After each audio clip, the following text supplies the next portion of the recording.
This is Alabama Politics with Steve Flowers, an in-depth interview with Alabama's top political newsmakers. Now, from the studios of Troy University, here is Steve Flowers.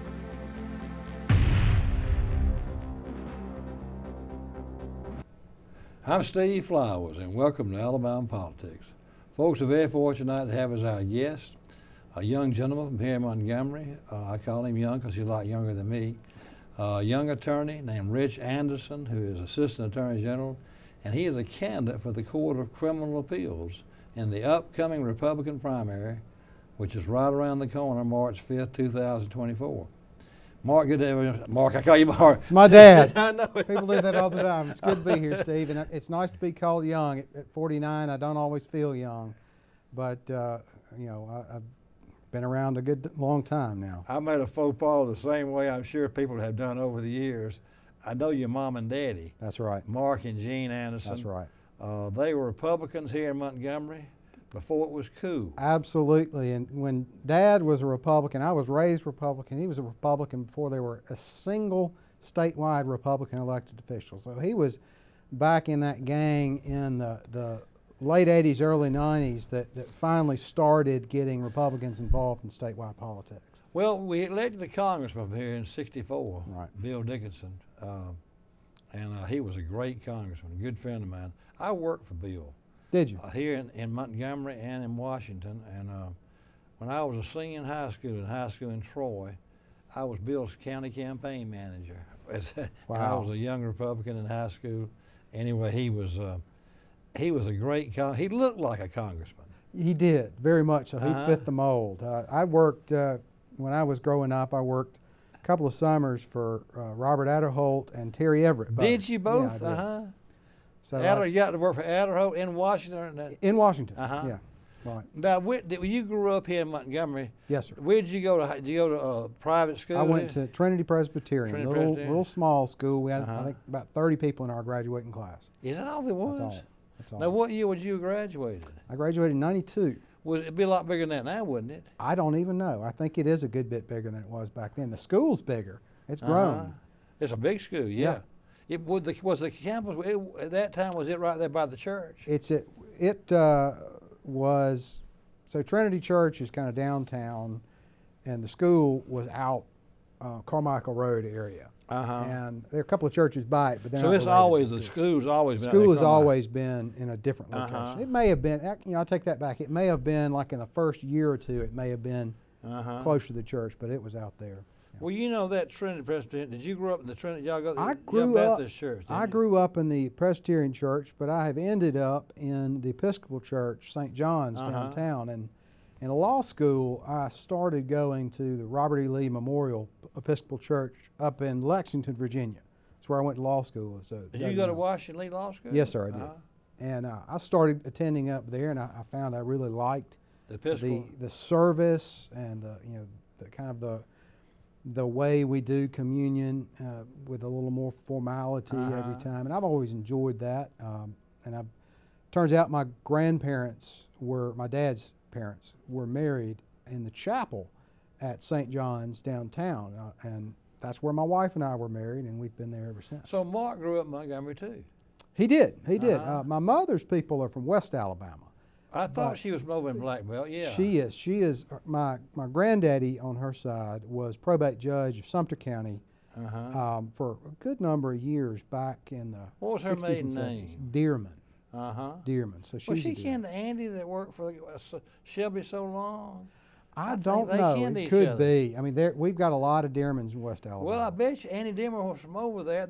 I bet you she's kin may to well Andy. be. Ask her about that. I will do that. He was Shelby's first AA Okay.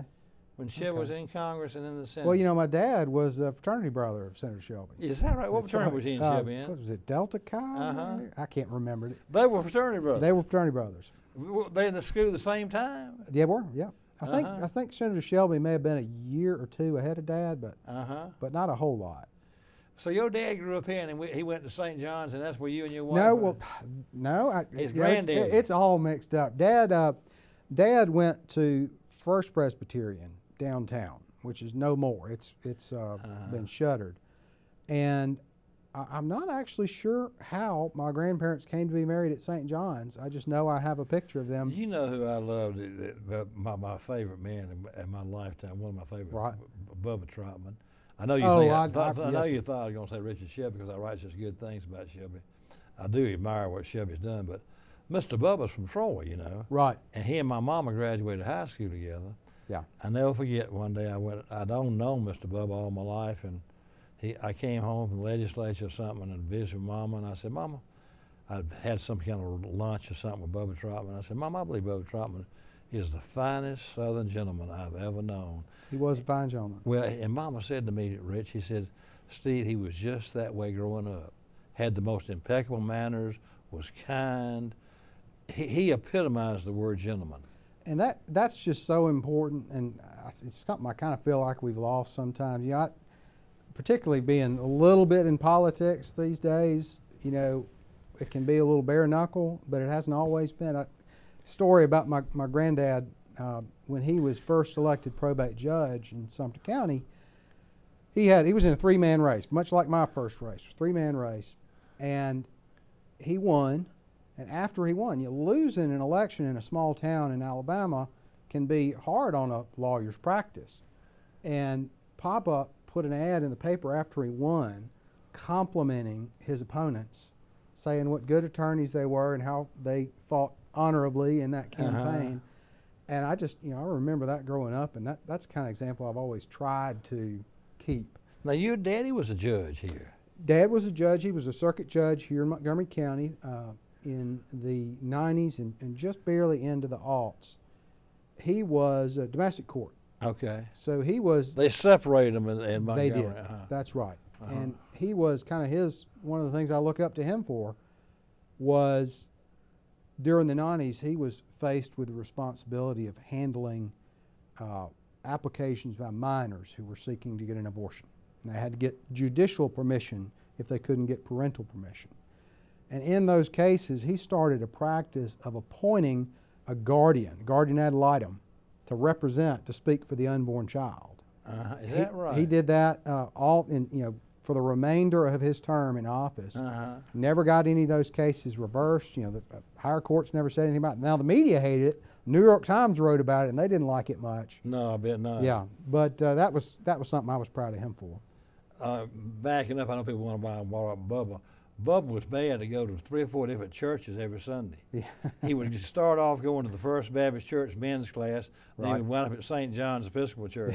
I said, Bubba, what denomination are you really? He says, I guess I'm going to all of them. Well, we're all Christians, aren't we? I know, exactly. Yeah. But I didn't mean to get off that subject. But no. Your daddy, but he was in private practice more than he was. He was spent most of his career as a essentially a small town lawyer here in Montgomery. He had a varied practice of a little insurance defense, a little, the kind of practice you really don't see too much of anymore.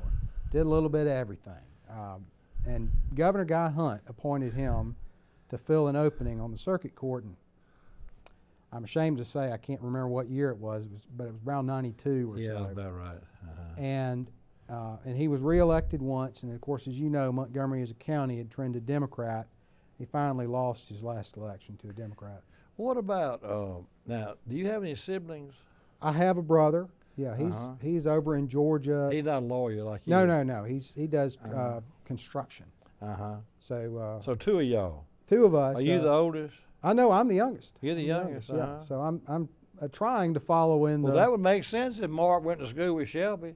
Yeah, right. Yeah, yeah. I won't say how old. I'm definitely not going to say how old Mom is, but I will say Dad is in his 80s now. Would have to be because Shelby is, But they're both doing great. Yeah, they are. I like them a lot. Yeah. And now, Rich, tell people, have you been an assistant attorney general the whole time? I have. Well, I've been a lawyer for 23 years, and I'm now in my 17th year as an assistant attorney general, and the entire time I've been there, I have been what's called an appellate prosecutor.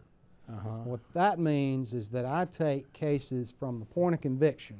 If somebody gets convicted of capital murder in the state of Alabama, it comes to us, and I defend that conviction all the way through. So, Court of Criminal Appeals many, many times, go back down to the circuit courts for Rule 32, go up to Alabama Supreme Court, go up to the federal courts that look at all of our decisions, and also litigate in the United States Supreme Court. So it's a pretty broad spectrum of appellate stuff, and I kind of get from that, and having doing that for 17 years, I've gotten a pretty good perspective on how that system works. You're perfectly suited to be on the Court of Criminal Appeals in Alabama then, because that's what that does. It oversees appeals. That's right. Now, I've had several of those members of the court on my show. Yes. And I'm thinking primarily about Mary Wyndham Right. on one time, and I didn't know this, how many cases they have to review. It- they have got a heck of a workload over there. It is. For 5 judges, Uh-huh. they handle, between 1,000 and 2,000 cases a year. So it is a lot of cases. There's a whole lot of difference on being on the Court of Civil Appeals, Right. because they just they only see small cases in civil appeals, but everybody, just about everybody who's accused of murder or something Right. serious, Every- they appeal it. Yeah. And they've got to review it and, Yeah. and see it. But So- you go into a job, if you're elected, it's a pretty hard working job. It is. It's got to be. And I mean, I believe in hard work. I think it's important and it's necessary to get the people's business done. I tell folks when I'm out on the campaign trail, though I'm a lawyer and I spend a lot of time writing at a desk or arguing in a courtroom, I know a little bit about hard work because my wife and I, what we do is essentially a hobby is we rebuild old houses. So in 18 years of marriage, we have rebuilt 8 historic homes in Montgomery. Well, now she is in charge of something like that, isn't she? Yes, sir, she is. She works for the Alabama Historic Commission, and she runs the National Register program. So historic properties throughout the state that are on the National Register or trying to get on them, she kind of supervises that. Is that a state job? It's a state job, yes. Now, sir. where is her office located? They have an old, so there are 2 old properties up on Lawrence. Yeah. That AHC has. One's an antebellum house and one's a post-war house. But it's kind of appropriate that they are in It is. historic homes. How many people work in that office? Oh gosh, I don't know. Uh-huh. Yeah. What's your wife's name? Christie. Christy. Yeah. Now, is she from Montgomery too? No, sir. I imported a northerner. She is from Indiana. And she likes that historic house stuff. She does. She does. She had come down here to work for AHC. Came to work for that. Came to work for them, Uh-huh. 20 years ago. So all of her life she's been interested in that. She has. Uh-huh. She planned to be here for 3 years when she came to Alabama. It didn't work out that way for her. Well, y'all been married 18 years? Yes, sir. Uh-huh. Well, that's great. And she loves Montgomery a bit, doesn't she? She's gotten used to it. Yes, sir. So y'all buy old houses and renovate them? That's right. It's historic houses, and we do most of the work ourselves. So I don't hang out on the golf course on the weekend. I'm on a roof or building a wall or framing lumber. You do a lot of the something work like that. yourself Oh yes, then? sir. How do you know how to do it? Did you just pick it up and learn it yourself? Well, my wife says that I didn't marry into money, but I married into tools. Her dad is a great carpenter. I've learned a lot from him. Okay, does he come down and help you out Yeah, with he them? does. He does. Uh-huh. They still live in Indiana, though? They're still in Indiana. Uh-huh. Been trying to get them down here, and haven't had any luck yet. Rich, tell our viewers now about, Sure. there's 5 members of the court. Right. I know Mary Wyndham's on there. I Right. know Chris McCool. That's the seat you're running for. That's the seat I'm running for, Chris's seat, because it's actually the seat I ran for once before in 2018. Right. Chris and I ran for the same seat, ran a very hard-fought campaign where we ended up in a statewide runoff. But talking about being gentlemen, before we started, we said we're going to run this race like gentlemen, shook hands on it, came out good friends. Well, I like him a lot. He's a good guy. He's a hard worker, too. Absolutely. Now, so what you got? Let's start with Mary Wyndham, Yeah. the girl from Tuscaloosa. My friend from Tuscaloosa, she's from Tuscaloosa originally, lives here now. What's her name, the other female on the court? Beth Kellum. Yeah, Beth Yes. Kellum, yeah. Right. Beth Kellum, Mary Wyndham. Richard Miner and Bill Cole. Okay, yeah, I know all those guys Yeah. well.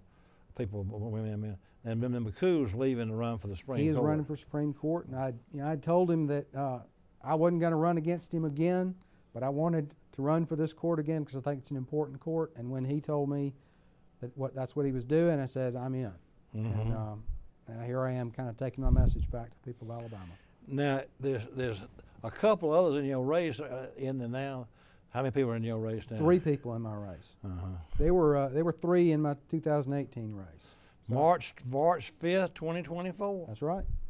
Now, tell our viewers exactly how that court works. Like, for example, take us through a court trial Right.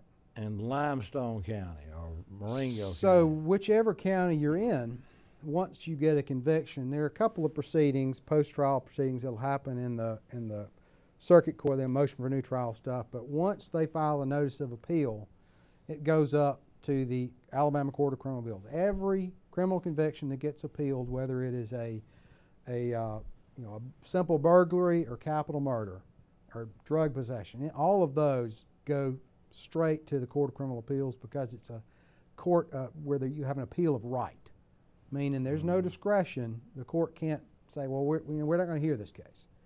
The Supreme Court can do that, but it's also not limited jurisdiction, so it handles every kind of criminal matter, unlike the civil appeals, which I think we talked about, has got, it's got some kind of limitations on what it'll hear. But criminal appeals hears a very broad range of cases, and they handle it on direct appeal, and they're going to see that case again a few years later, particularly in more serious cases in what's called Rule 32, which is when a criminal convict can say, essentially, my lawyer did a bad job, and can raise other constitutional claims. They do that, and they go back to the circuit court, litigate that, and I handle a lot of those for the state.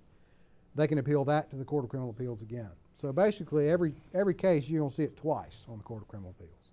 I'll be doggone. Yeah. That's why there's such a caseload over there, too. That is right. It is a tough job. It is. Now, it's a 6-year term. That's correct, yes, sir. And then what McCool is running for, I may have asked you this question. I know I've asked McCool that when he was on running for the Supreme Court. Y'all don't have discretion as to whether you can hear or not. You've got to hear. Right. You got to hear it. If somebody appeals a criminal conviction, Do you have to actually hear the case, or can you say we're not going to hear it? No, we would have to hear the case and have to write a decision on it. Every case. Every one. It's not always going to be a published opinion. A lot of times it'll be a memorandum, particularly if it's if there are not any really unusual or distinct issues in it. It may just go out in a memorandum. But every case, there's going to be a decision. It's going to be written. The appellant's going to see what the court said about them. So it is, like I say, it is a lot of work for 5 judges to do. It sure is.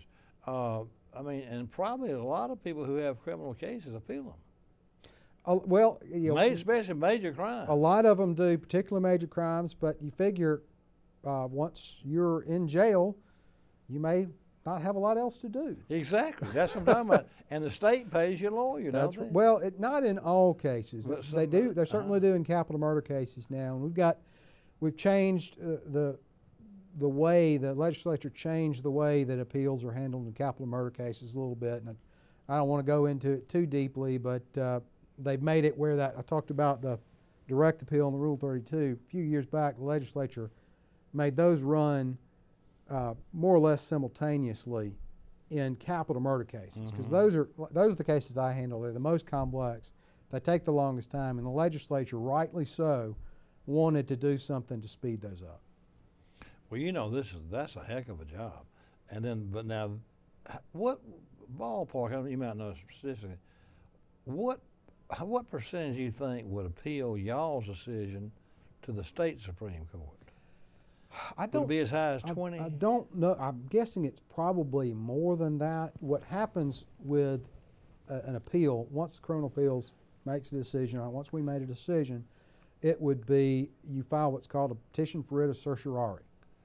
And that's where discretion comes in. You are basically saying, Court of Criminal Appeals got it so wrong that you, the Supreme Court, should look at it and fix it. And again, like we talked about a while ago, that guy who's got a capital murder case, somebody's paying for his lawyer. Oh, yeah. And he got nothing else to do but sit and That's do right. that. He's going to appeal, of course. And the lawyer's going to get some money for doing it. And it's been, again, in 17 years of doing this, I have seen it's not always a court-appointed lawyer, because in fact, most of the time with capital cases, it's not. I've had I've gone up against firms from Los Angeles, Chicago, New York, Washington, D.C. They all come down to Alabama to represent these capital murderers. So we're dealing with and opposing some of the best lawyers in the country. Is that right? That's right. So you're doing this now already? That's what I'm doing right now. Yeah. Well, you're running for the right job. Well, I hope so. I hope so.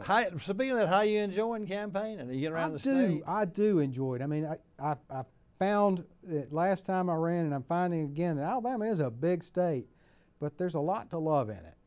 It really is. You see the state, don't you? That's right. And we've got such beautiful areas. I mean, driving down through the Black Belt or driving up around Scottsboro or going up over the mountain, there's just so much. It's so diverse. It really is. We have such a diverse, beautiful state. Alabama the beautiful for a reason. When I talk to people on the show about running statewide, that's one thing we always turn around to is how beautiful and diverse this state is.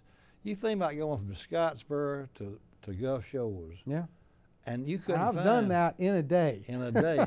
What is that, 10 hours or 12? Oh, gosh, no. Drive time, it's maybe 5 or 6 hours. Oh, is that all? I started at a breakfast in, actually, DeKalb County. It's not quite Scottsboro. Started at a breakfast and drove to Baldwin County for a fish fry. So, is that right? Yes, sir. Well, you let them know you came, didn't you? Oh, absolutely. You know, I tell people don't drive that far if you ain't gonna tell them you came. That's right. Another thing too, and this resonated when I had Greg Cook on the show last year. And he Greg's a good guy. He really is running for the Supreme Court. He's perfect for that job. I asked him about fundraising because you can raise more money in a Supreme Court race, but I bet it's difficult to raise campaign money for the Court of Criminal Appeals. It's difficult to campaign for the Court of Criminal Appeals because if God is good to people, they've never had any contact with it whatsoever. And so a lot of the traditional interests that are interested in giving to campaigns maybe aren't quite as interested in the Court of Criminal Appeals, but it is vitally important to Alabama and to Alabama crime victims because I've seen in my own career what the consequences can be if there is something that goes wrong in the Court of Criminal Appeals, because there's the federal courts, like I say, look at them, and I've had a case where I had to go 20 years after a crime happened. I had to go to a federal courthouse in Birmingham and more or less revisit the entire case. The defendant was there. The daughter of the victim was there. She had been a baby when the crime was tried originally, and she was there as a young but grown woman, and believe me, I saw the cost to her of that problem that had happened in the Court of Criminal Appeals, and it's the kind of thing I want to try to avoid. If you are you out roaming the state now? Yes, sir. I am traveling right now. I've been all over, and I'm going to be all over. It is a big state, but I really like getting out and talking to Alabamians. We're a great state and we're full of good people. I'll never forget one day I had a similar experience. I used to go out and visit all my newspapers. I'm in about 60 papers throughout the state. Right. And I would visit, when I first started doing the column, I'd visit parts. I never forget, and I tell candidates this, if you can schedule your schedule, control it to when you spend your time in certain parts of the state, I would spend the fall of the year in that DeKalb County, Jackson County area. It's beautiful. I mean, Rich, I remember going down a mountain. There was a little paper up in the northern corner of above Scottsboro, a little town, I can't even think of the name of it now. And Scottsboro's got a pretty good big size paper, but I was going down the mountain on a fall afternoon, and I have never seen such glorious foliage. Oh, yeah. And the next week I was in the Baldwin County area, and I was visiting with the Gulf Shores Islander. I thought, this is quite a contrast, but I got to tell y'all something. I like the beach, but that view I saw in Jackson County in the fall, Asheville, North Carolina ain't got anything on us. Right. A lot of people who like that area of the state love to go to Mentone. Yeah. It is so pretty in the fall. Well, my wife and I actually, again, 18 years ago, we honeymooned on top of Mount Cheahaw. Oh, did you? So that's another beautiful It really place. is. Yeah. Especially the fall of the year. Oh, yes. And we were married in November, so it was pretty much perfect. It really is. But I've always thought Montgomery was a pretty place to me. growing up here. There's a lot, especially the old areas like Right. Cloverdale, Right. that area over there. Right. That's, but the Black Belt's beautiful too, and such history over there. But it seems to be fading away. And your mama has such a history over there. That's right. Do you know who has ancestral roots in Sumter County? Is Carl Stegall. I did not know that. Yeah, you can listen to him talk, Mm-hmm. and he's got that distinct Black Belt accent. Right. And he grew up in Sumter County. I'm surprised your mama never told I you don't that. think she had ever told me that. No, sir. He's from Sumter County. That's interesting. Okay.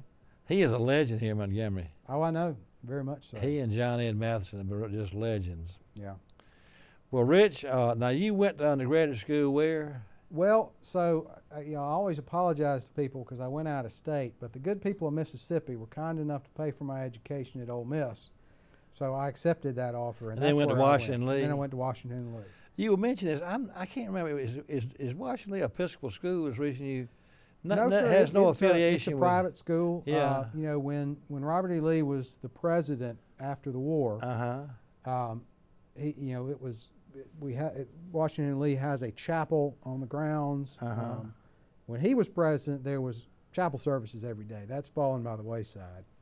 But the Robert E. Lee Memorial Episcopal Church is essentially on campus. I mean, it's right next to the campus. It's one of the most beautiful campuses in the world, I think. Oh, I've heard that. I've been there one time, but it really is considered one of the prettiest campuses. I hate to tell you, Rich, our time's up. Oh, it just flies by, doesn't It goes by in a hurry when you're having fun. Folks, our guest today has been Rich Anderson, who is grown up here in Montgomery, a native Montgomery. His mom and daddy are well known here, Mark and Jean Anderson. He is an assistant attorney general. He's running for the Court of Criminal Appeals. That's right. In the March 5th, 2024 Republican primary, and it's right around the corner. And we thank him for taking time to be with us, and we thank you viewers for watching, and we hope you tune in next week for Alabama Politics. Thank y'all. Thank y'all. Thank you, Rich. And thank you, Steve.